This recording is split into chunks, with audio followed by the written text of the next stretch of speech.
cannot say enough about music. If you have a client, 7 or 70, that needs to listen to music, then by all means have them do it. But here's a couple of my rules of thumb.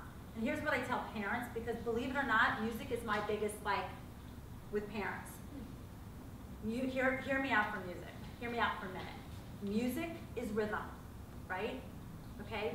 Rhythm is structure. Think about it. Ba-boom, ba-boom, ba-boom, ba-boom, ba-boom. There's a structure.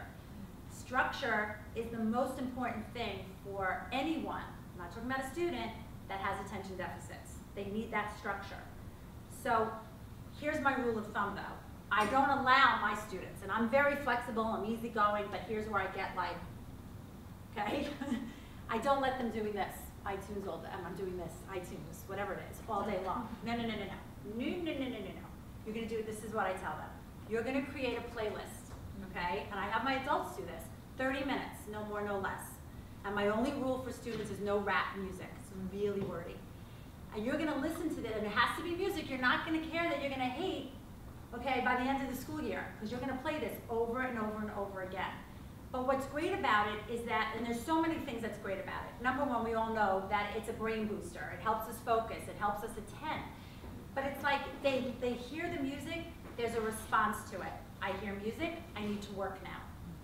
But here's what I found that wasn't my initial plan when I started this, is it became a timekeeper. So I have a girl who I work with who goes, Leslie, when I hear Adele, I know I'm 15 minutes in. Remember, it's her playlist. It would be on mine too, but it's her playlist. So when I hear Adele, I'm 15 minutes in, and when I hear the fray, I know I'm almost done. It's great. And I'm like, you know, you're right. Didn't think of that. But it's a great timekeeper for them. So, and it's also portable. They can take it with them to study if they're at grandma's 80th or on the away bus or at a dentist appointment. Music, but here's one thing I did for Ryan that was a little different. I'm just gonna, okay. Ryan was my overwhelmed kid. And what subject overwhelmed Ryan the most was math. Okay, the working memory, all that, I mean, everything had to go into play and he just couldn't do it. So I made Ryan make a playlist just for math, just when he did his math homework, that helped him get through it, okay? Different, I wasn't looking for him to attend. What I like about the 30-minute playlist, it's for those kids that, remember failure to launch? It's great for those kind of students, or even your adults who can't get themselves to sit at that desk and pay their bills. They hear the music, they attend. That wasn't Ryan's issue 100%. Ryan got so overwhelmed by math that it was like, I don't want to do it, but like, you know, cursing, it was ugly. So I said, Ryan, I want you to try this, just try this. Make your playlist just for math. But here's what happened. It started to work for him, and he actually knew his math and when he could do it at home. But what happened was when he went into school and sat for that test, he couldn't do it. So here's what we did.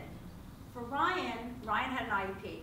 So Ryan was very lucky. Ryan was allowed, because Ryan took his math test outside the classroom, Ryan was allowed to listen to his, thank you, someone say it. He was allowed to listen to that playlist while he took his math test. And he was able to transfer the calm that he had at home to the test. So for my kids that don't have IEPs, I'm telling you, if you can get one of your students an IEP, man, it's like, it's a beautiful thing, okay? I mean, my son has one and I thank God for it. I really do, okay? Because he now is allowed to listen to music too when he takes his tests, and it works. But for other kids, I ask them, I want you to close, when you go into that classroom and sit down and take that test, I want you to hear your music. Because they can't, and they can. You know, I don't know about you guys, but I do. I can hear certain things, and that is a great thing. So if you have clients, I mean, there's two things going on here with the music, okay? One is to attend. It's to get your client to sit down in their office and pay their bills, or, you know, I don't know, whatever else your clients have to do. But it's also for helping that overwhelmed client as well. Okay? Is that all? Okay. Yeah. Do you ask them to keep the same playlist all year long? All year. If I'm really nice, it depends if I like the kid or not. Sorry. No, I'm kidding. Sometimes in the middle of the year they'll go, please. You know, please, I'm tired of it. Yeah, it's not that, you know, they don't have to keep it all year. The point of it is that you need to put structure around the music. It can't just be, oh, I want to listen to Adele you know, Describing Mumford my and son. Sons. What? Describing my son. Yeah, I know that. you gotta firm it up. Yeah. And the playlist is a great way to do it. Well, the reason I ask is because I can see how keeping the playlist the same, if they're timing themselves by the middle, the end. Exactly. Well, I can imagine if they change their playlist, they'll get used to it relatively quickly, but, yeah, so. Right, that's why I like it, because it does, like I said, the byproduct of it was a timekeeper. Yeah. That my students could start to know where they were in their process by what song was coming on.